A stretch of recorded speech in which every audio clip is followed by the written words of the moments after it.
नमस्कार प्रिय मित्रों, पढ़ाई 360 परिवार में आप सभी प्यारे विद्यार्थियों का, प्यारे प्यारे भावी शिक्षकों का एक बार पुनः हार्दिक अभिनंदन और स्वागत। मैं आपका मित्र, आपका दोस्त, आपका भाई संजय शर्मा एक बार पुनः आज की इस क्लास में आप सभी प्रिय मित्रों का बहुत बहुत स्वागत और अभिनंदन करता हूं। प्रिय मित्रों, आज की क्लास में हम लोग बहुत बेहद महत्वपूर्ण टॉपिक डिस्कस करने जा रहे हैं और इस टॉपिक के संदर्भ में निश्चित रूप से चाहे आप किसी भी टीचर ग्रेड एग्जाम के एस्पायरेंट हैं, 100% एक क्वेश्चन बनता ही बनता है और जिसका नाम है रॉबर्ट गैने की लर्निंग थ्योरी। प्यारे विद्यार्थियों, रॉबर्ट गैने का नाम सुनते ही हमारे मस्तिष्क में बहुत सारे अधिगम प्रकारों का एक पिक्चर जो है वो बन जाता है। मीन्स अगर हम बात करें तो इन्होंने सरल से जटिल की ओर अधिगम के 8 प्रकारों का एक स्ट्रक्चर हमारे सामने प्रस्तुत किया, जिसे हम लोग अधिगम सोपानिकी के नाम से भी जानते हैं। प्रिय मित्रों, सही मायने में देखा जाए तो यह अधिगम सोपानिकी अपने आप में रॉबर्ट एम गैने द्वारा प्रस्तुत किया गया वह एक अधिगम का क्रम है, जिसमें उनके द्वारा बताया गया कि किसी भी प्रकार के लेवल और स्तर को प्राप्त करने से पहले निश्चित तौर पर आपको उससे पहले वाले निम्न स्तर से गुजरना पड़ता है।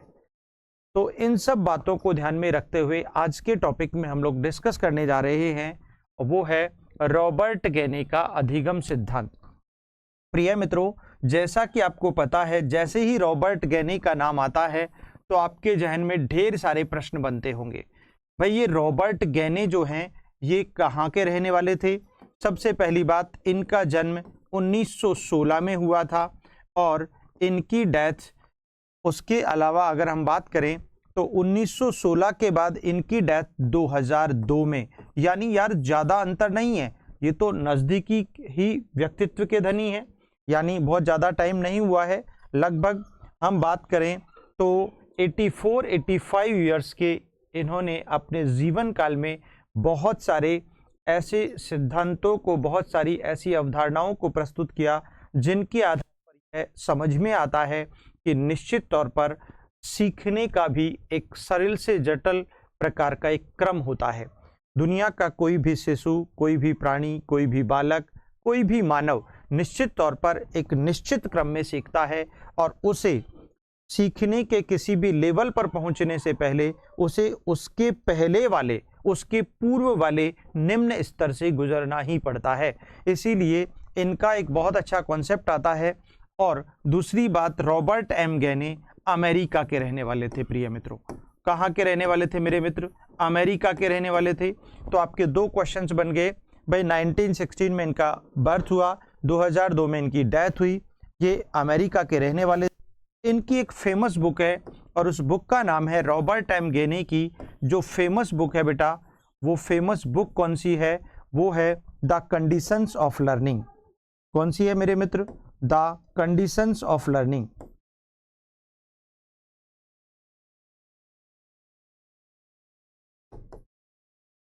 द कंडीशंस ऑफ लर्निंग, ये इनकी बहुत ही फेमस बुक है जो इन्होंने 1965 में लिखी थी।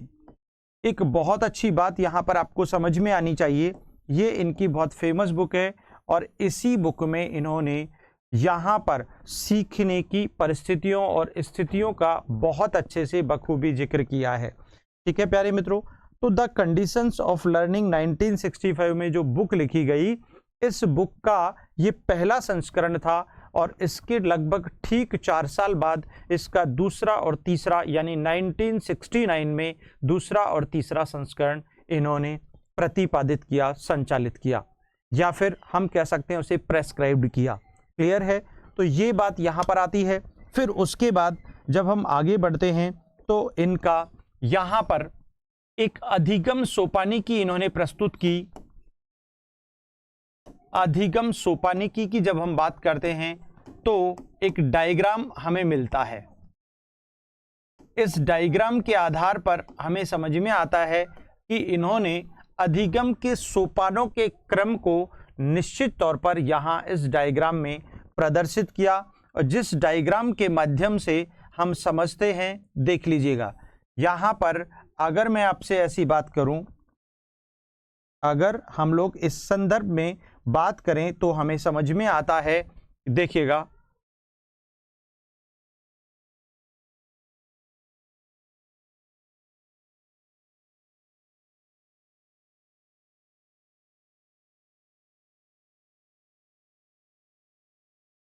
इस प्रकार का इन्होंने एक डायग्राम यहां पर डिसाइड किया। उस डायग्राम के संदर्भ में मैं आपको एक एक चीज समझाने वाला हूं, ठीक है, ध्यान से समझिएगा प्रिय मित्रों। यहां पर इस डायग्राम का जो क्रम था, इसका जो सीक्वेंस था, वो यहां पर इधर से यानी नीचे की तरफ से स्टार्ट होता है, यानी इस क्रम को हम 1 यहां पर 1 दे सकते हैं, यहां पर 2 नाम दे सकते हैं, यहां पर 3 नाम दे सकते हैं, यहां पर 4 नाम दे सकते हैं, यहां पर 5 नाम दे सकते हैं, यहां पर 6 नाम दे सकते हैं, यहां पर 7 नाम दे सकते हैं, और सबसे ऊपर हम लोग 8 नंबर का नाम दे सकते हैं। देखिएगा, इसको एक बार पुनः हम लोग बना लेते हैं।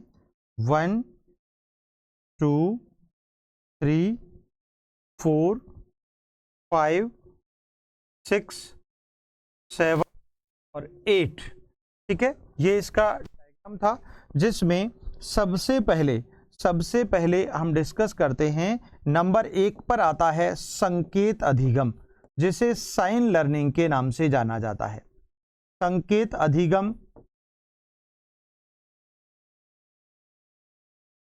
अधिगम, जिसे साइन लर्निंग हम लोग कहते हैं। नंबर 2 पर आता है आपका उद्दीपक अनुक्रिया अधिगम। उद्दीपक अनुक्रिया अधिगम, आपको ध्यान से समझना है इन चीजों को, ये क्वेश्चन निश्चित रूप से आता है। उद्दीपक अनुक्रिया अधिगम, जिसे हम लोग एसआर लर्निंग थ्योरी के नाम से जानते हैं। फिर तीसरा आता है यहां पर,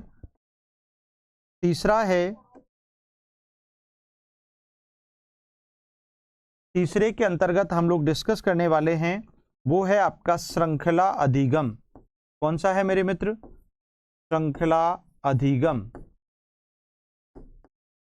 ये तीसरे स्थान पर आता है। चौथा आपका आ जाता है फिर से शाब्दिक अधिगम, वर्बल लर्निंग इसे हम लोग कहते हैं, शाब्दिक अधिगम, ठीक है। उसके अलावा फिर यहां पर पांचवा आता है आपका बहुविभेदीय या विभेदक। बहुविभेदीय या विभेदक यानी मल्टी डिस्क्रिमिनेशन, बहुविभेदीय या विभेदक अधिगम भी आप कह सकते हैं।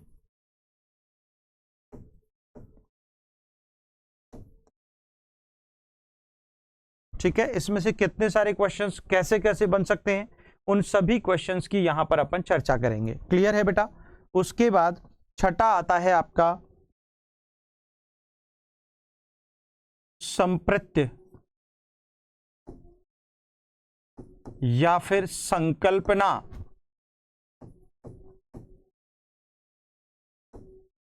या फिर आप कह सकते हैं प्रत्यधिगम। एक ही बात है, जिसे कंसेप्ट लर्निंग के नाम से भी जाना और पुकारा जाता है। फिर उसके बाद हम लोग बात करते हैं मित्रों, आपका आता है 7 नंबर पर आपका आता है नियम या सिद्धांत अधिगम। इसे नियम और सिद्धांत दोनों नामों से पुकारा जाता है, जिसे रूल लर्निंग भी कहा जाता है। और सबसे ऊपर और टॉप पर आता है वो है आपका समस्या समाधान अधिगम। समस्या समाधान अधिगम, जिसे इंग्लिश में प्रॉब्लम सॉल्विंग लर्निंग के नाम से जाना जाता है। समस्या समाधान अधिगम। अब आप समझिएगा, इस सोपानिकी के माध्यम से यहाँ पर गहने आपको समझाना चाहते हैं कि निश्चित तौर पर अगर आपको SR लर्निंग को सीखना है यानी दूसरे नंबर पर पहुंचना है तो उससे पहले आपको इस पहले वाले क्रम से आपको गुजरना पड़ेगा। तो कहने का अभिप्राय सबसे पहला क्वेश्चन यहां पर बनता है, क्वेश्चन नंबर 1 आपका बनता है कि यहां पर इस सोपानिकी में सरल से जटिल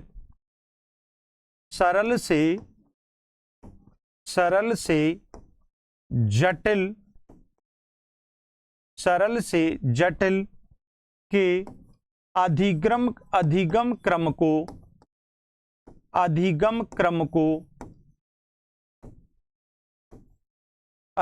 क्रम को स्वीकार किया गया है। पहली बात हो गई, स्वीकार किया गया है। पहला क्वेश्चन आपका बन गया मेरे मित्रों। क्या बन गया भैया? सीधी सीधी सी बात है कि सरल से जटिल का जो क्रम है वो इस अधिगम सोपानिकी में निश्चित रूप से फॉलो किया है रॉबर्ट गैने ने। और वो समझाना चाहते हैं कि बालक, जो छोटा बालक होता है, शिशु बालक होता है, वो सबसे पहले संकेतों के द्वारा, इशारों के द्वारा, प्रतीकों के द्वारा अथवा अंकों और शब्दों के आधार पर यहाँ पर वो धीरे धीरे सीखता जाता है। यानी जब एक माँ उस बच्चे को चलाना, बोलना सिखाना चाहती है या फिर उस बच्चे को जो भी एक्टिविटी सिखाना चाहती है वह उन्हें इशारों से समझाती है। वह अगर उसे अपनी तरफ बुलाना है तो वह इस तरीके से इशारा करती है, अगर उसे उंगली पकड़कर चलना सिखाना है तो वो उसी प्रकार का इशारा करती है या संकेत देती है। तो यहाँ का शिशु बालक सबसे पहले संकेतों और प्रतीकों के आधार पर सीखना आरंभ करता है। फिर उसके बाद आपको पता है जब आपने संकेत और ये दे दिए, फिर उसके बाद उसके सामने अनेकों प्रकार के डिफरेंट स्टिमुलस, उद्दीपक आप प्रस्तुत करते हो। फॉर एग्जाम्पल, आपने ये मार्कर एक उद्दीपक प्रस्तुत किया और इस मार्कर को प्राप्त करने के लिए बच्चा उस तरफ क्या होता है, आकर्षित होता है या क्रिया करता है। तो दूसरा संदर्भ आ जाता है यहाँ पर। तो कहने का अभिप्राय ये हुआ, पहले आपने बच्चे को संकेत दिए, प्रतीकों के आधार पर सिखाया, कुछ इशारों के आधार पर सिखाया, ठीक है ना। उसके बाद बच्चा जो है वो उद्दीपकों के बारे में जानकारी उसे होती है और वह उद्दीपकों के प्रति क्या होता है, व्याकुल और आकर्षित होकर उन्हें पकड़ने या उन्हें पाने की कोशिश करता है। तो ठीक वैसे ही यहाँ इनका मतलब यही है कि सबसे पहले बालक को सरल ढंग से, सरलतम ढंग से सिखाया जाता है, फिर उसके बाद धीरे धीरे जटिलताओं की तरफ आगे बढ़ा जाता है। तो पहला क्वेश्चन हो गया, अधिगम के सोपानिकी में रॉबर्ट गैने द्वारा सीखने के एक निश्चित क्रम को प्रदर्शित किया गया जिसका नाम है सरल से जटिल, यानी सिंपल टू कॉम्प्लेक्स। क्या नाम है बेटा? Simple to complex. क्लियर हो गया एक। उसके बाद दूसरा प्रश्न बनता है, देखिएगा दूसरा क्वेश्चन यहां पर बहुत इंपॉर्टेंट बनता है। क्वेश्चन नंबर 2 आपसे पूछ सकता है एग्जामिनर, प्रथम 4 सोपान, प्रथम 4 सोपान, प्रथम 4 सोपान या फिर आप क्रम कह सकते हैं। प्रथम 4 सोपान या क्रम जो हैं वो, पहली बात इसको आप ध्यान से समझ लीजिएगा, ये प्रथम 4 सोपान या क्रम जो हैं इसमें नंबर 1 ये छोटे बालकों के लिए उपयोगी हैं, छोटे बालकों हेतु उपयोगी, पहला प्रश्न बन गया।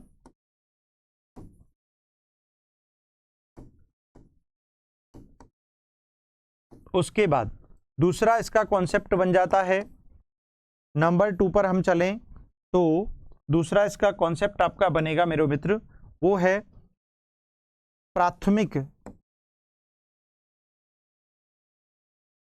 या उच्च प्राथमिक, उच्च प्राथमिक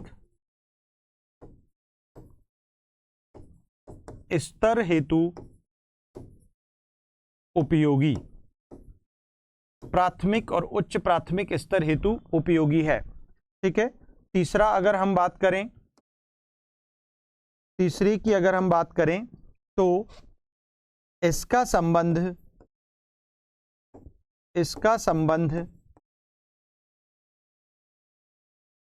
व्यवहारवादी ये इंपॉर्टेंट है। व्यवहारवादी व्यवहारवादी संप्रत्य से है।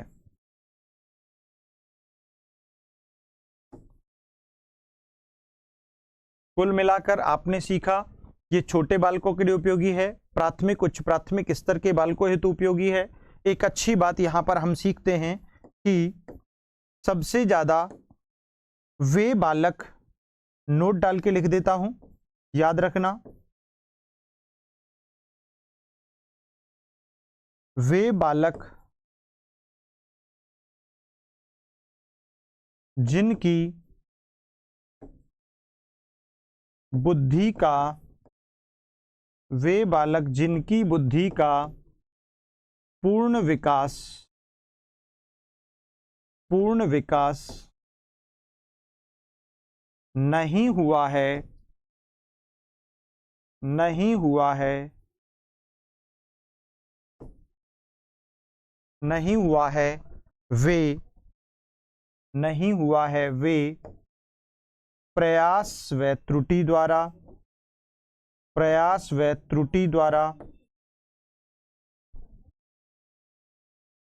सीखते हैं। प्रयास व त्रुटि द्वारा सीखते हैं। ये हो गया। एक बहुत अच्छी बात कही गई, वे बालक जिनकी बुद्धि का पूरा विकास नहीं हुआ है वे प्रयास और त्रुटि द्वारा सीखते हैं, और ऐसे बालक छोटे बालक होते हैं, प्राथमिक और उच्च प्राथमिक स्तर तक के बालक होते हैं।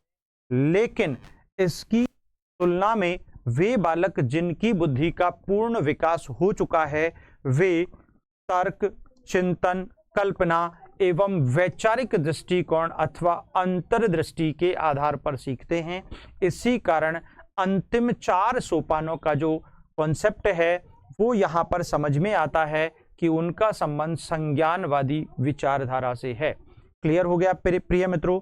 ये सबसे अहम क्वेश्चंस यहां से बनते दिखाई दे रहे हैं। उसके बाद फिर अंतिम 4 सोपानों की बात करें। अंतिम 4 सोपान अगर हम पढ़ें तो इनके बारे में भी कुछ प्रश्न ऐसे बन सकते हैं, आपको ध्यान रखना है। इनके बारे में कैसे प्रश्न बन सकते हैं? नंबर 1 देखिएगा, इनका नंबर 1 पहला क्वेश्चन है, बड़े बालकों हेतु उपयोगी। बड़े बालकों हेतु उपयोगी है।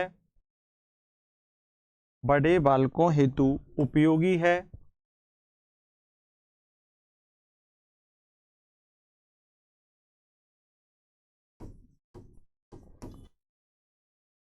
क्लियर हो गया? नंबर 2 माध्यमिक एवं उच्च माध्यमिक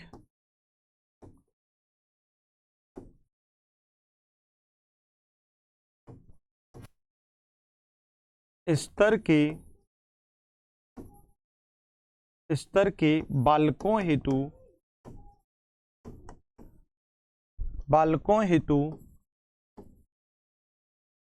सर्वाधिक उपयोगी हैं।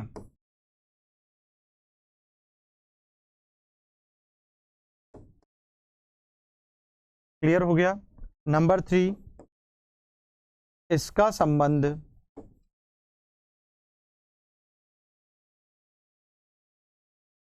संबंध संज्ञानवादी विचारधारा से है।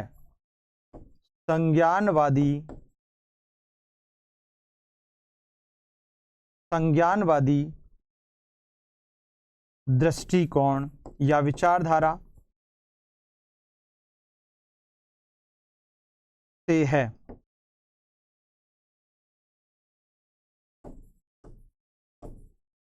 क्लियर? अब एक नोट डाल लेते हैं अपन।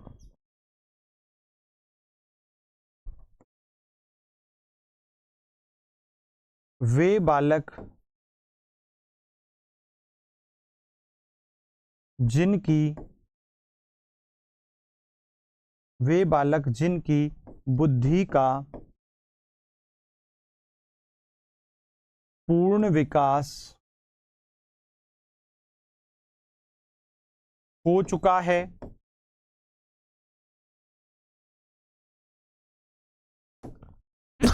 भाई सीधी सी बात, वे बालक जिनकी बुद्धि का पूर्ण विकास हो चुका है वे तर्क, चिंतन, कल्पना, अंतर्दृष्टि,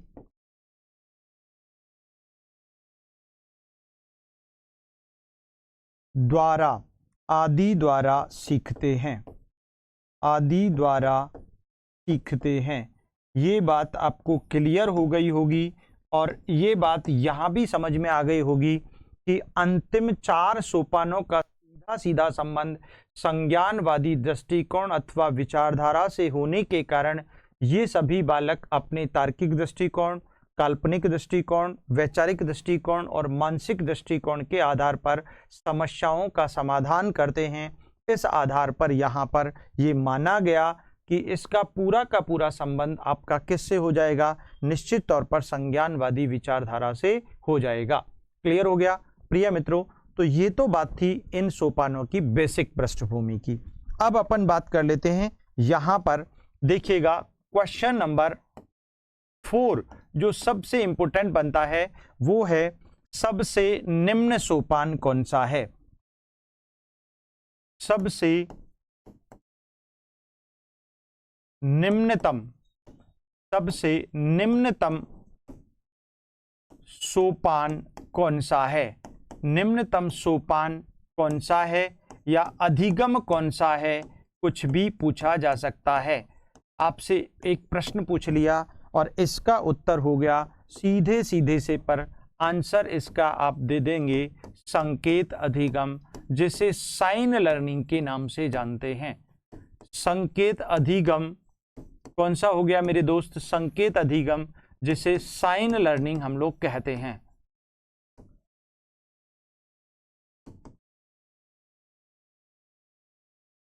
ठीक है, अब आपसे पूछा जाए भाई ये सबसे निम्न क्यों है, तो सीधा सा अर्थ है कि यहां पर वे शिशु बालक शामिल होते हैं जिन शिशु बालकों के द्वारा यहाँ पर सीखने का जो क्रम है वो संकेत, इशारे, प्रतीक आदि होते हैं। अर्थात इस प्रकार के अधिगम का सीधा संबंध बालक की उत्तेजनापूर्ण क्रिया से होता है। इस कारण वह अपनी उत्तेजित क्रिया को उसी प्रकार प्रदर्शित करता है जिस प्रकार उसे संकेत, इशारे अथवा प्रतीक उसके समक्ष प्रस्तुत किए जाते हैं, सीधे सीधे से अर्थ में। इसीलिए इसका नाम पड़ गया संकेत अधिगम। और आपसे एक और प्रश्न अगर पूछे तो संकेत अधिगम का सीधा संबंध अधिगम के किन सिद्धांतों से है, तो आपका उत्तर होगा पावलव, जहां पर पावलव का कुत्ता उस घंटी रूपी संकेत के आधार पर अपनी प्रतिक्रिया प्रस्तुत करता है और वहां पर वो सीख लेता है अनुबंधन स्थापित करना।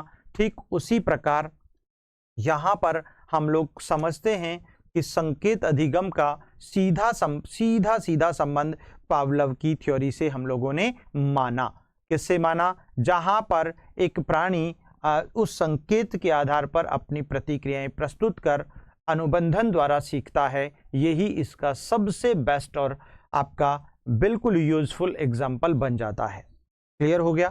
तो प्यारे विद्यार्थियों, इसका सीधा सीधा संबंध पावलव के अधिगम सिद्धांत से है। एग्जाम्पल के तौर पर हम कहते हैं पावलव का अनुकूलित अनुक्रिया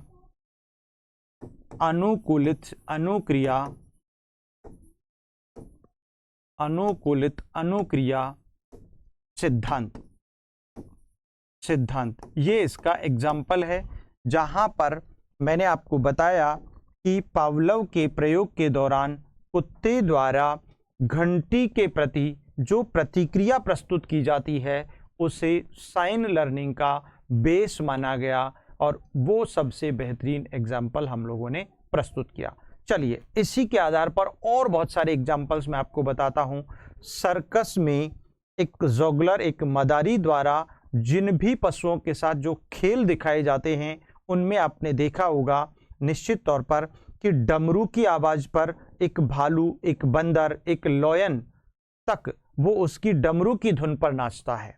आप ताज्जुब करेंगे कि उस डमरू की ध्वनि रूपी संकेत के आधार पर उस सर्कस के दौरान उन बड़े बड़े जंगली जानवरों के द्वारा नृत्य प्रस्तुत करना, डांस प्रस्तुत करना साइन लर्निंग का एक दूसरा बहुत बड़ा एग्जाम्पल हमारे सामने प्रस्तुत होता है। यानी वो उस डमरू की ध्वनि रूपी संकेत के आधार पर जो प्रतिक्रिया प्रस्तुत करते हैं डांस की, that is called the example of sign learning according to Robert Gagne. That's very simple my dear. चलिए, तो ये तो था सबसे निम्न प्रकार का अधिगम।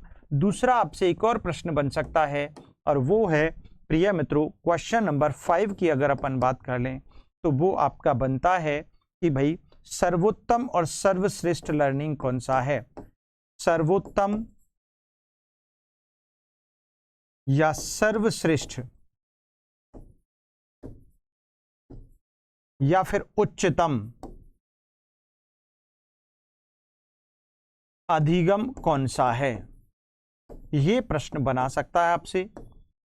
अधिगम कौन सा है, तो आपको ध्यान होना चाहिए कि जो सबसे ऊपर था हमारे अधिगम सोपानिकी में वो था समस्या समाधान अधिगम। अभी हमने डिस्कस किया वो था आपका समस्या समाधान अधिगम।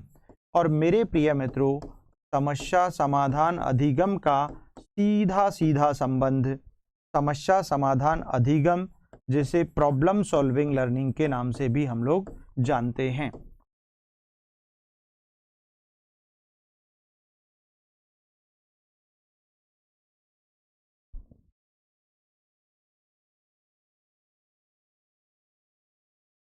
प्रॉब्लम सॉल्विंग लर्निंग क्लियर हो गया। ये सर्वोच्च और सर्वश्रेष्ठ अधिगम है क्योंकि इसका सीधा सीधा संबंध तार्किक दृष्टिकोण की उस पराकाष्ठा से लिया जाता है जो निश्चित तौर पर ऐसा माना जाता है, ऐसा जाना जाता है कि भाई आप यहाँ पर जो समझना चाहते हैं इसका सीधा सीधा संबंध ये है कि बालक के समक्ष उपस्थित सभी प्रकार की समस्याओं का वह समाधान बहुत अच्छे ढंग से खोजपूर्ण अधिगम द्वारा और अपने तार्किक और काल्पनिक दृष्टिकोण के आधार पर प्रस्तुत करता है। That is called problem solving learning according to Robert Gagne. तो प्रिय मित्रों, आज की इस क्लास में हम लोगों ने यहाँ पर चर्चा की है अधिगम सोपानिकी की। और वाकई ये अधिगम सोपानिकी का एक और इम्पोर्टेंट बात आपको ध्यान रखनी चाहिए, इसका आपको क्रम भी पता होना चाहिए कि भाई किस नंबर पर कौन सा अधिगम आएगा। ऐसे प्रश्न भी कई बार एग्जाम्स में पूछे जा चुके हैं कि भाई 5वें नंबर का अधिगम प्रकार कौन सा है, 6ठे नंबर का अधिगम प्रकार कौन सा है। 5वां अभी हाल ही में पूछा था पीजीटी फर्स्ट ग्रेड के एग्जाम में। इसीलिए मेरे प्रिय मित्रों, आपको निश्चित तौर पर आज की इस क्लास में मुझे उम्मीद है जरूर बहुत कुछ समझ में आया होगा। इस अधिगम सोपानिकी के जो बेसिक कंसेप्ट्स हैं वो मैंने आपके साथ साझा किए। वैसे तो अधिगम के इन सभी 8 प्रकारों का अगर हम डिटेल और डेप्थ की बात करें तो बहुत सारे क्वेश्चंस यहाँ पर बन सकते हैं, लेकिन आपके लिए ये बहुत ही यूजफुल क्लास है। हाँ, एक और इम्पोर्टेंट बात मेरे प्रिय मित्रों, निश्चित तौर पर अगर आप पढ़ाई 360 के इस डिजिटल प्लेटफॉर्म पर पहली बार विजिट कर रहे हैं तो चैनल को जरूर सब्सक्राइब कीजिएगा और निश्चित तौर पर आपको बेल आइकन को प्रेस भी करना है ताकि सभी क्लासेस का नोटिफिकेशन आपके पास ऑटोमेटिक आता रहे। और मेरे सभी प्रिय मित्रों का, मेरे प्यारे भावी शिक्षकों का आज की इस क्लास में बहुत बहुत धन्यवाद, बहुत बहुत आभार और बहुत बहुत ढेर सारी शुभकामनाएं आपके उज्जवल भविष्य की। प्रिय मित्रों, निश्चित तौर पर आप दिनों दिन प्रगति करें, ऐसी शुभकामनाओं के साथ आज की क्लास को हम लोग एंड करते हैं। धन्यवाद, नमस्कार, जय हिंद।